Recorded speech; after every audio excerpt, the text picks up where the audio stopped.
ஒரு நிமிட தன்னம்பிக்கை கதை. ஒரு மனிதர் தற்கொலை செய்து கொள்ள முடிவு எடுத்தாராம். ஒரு பக்கம் ஏழ்மையை நினைத்து வருத்தம், தன் வாழ்க்கை மாறும் என்று நம்பிக்கை இல்லை, மற்றவர்கள் எப்படியெல்லாம் வாழ்கிறார்கள் என்று வருத்தம். தான் சாவதை மட்டுமே குறிக்கோளாக வைத்துக்கொண்டு மருந்து வாங்க கடைக்கு சென்றாராம். மருந்து வாங்க செல்லும் போது அந்த வழியாக ஒரு மனிதர், பார்வையும் இல்லை கால்களும் இல்லை.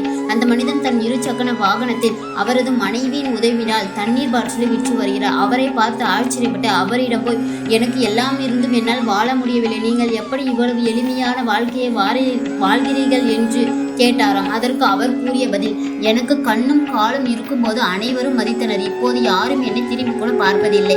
என் காதலி என்னை கரம் பிடித்தாள். ஒதுக்கி வைக்கப்பட்ட உறவுகளுக்கு முன்னால் உயர்ந்து வாழ வேண்டும் என்று மிகவும் ஆக்ரோஷமாக பதில் கூறினார். இவருக்கு உடம்பு சிலிர்த்து போய் விட்டது. கடவுள் அனுப்பிய மனிதர் இவர்தான் என்று வணங்கிவிட்டு தனக்கு தெரிந்த வேலையை செய்து வாழ்க்கையில் மிகப்பெரிய செல்வந்தராக தனது வாழ்க்கையை மாற்றிக்கொண்டார்.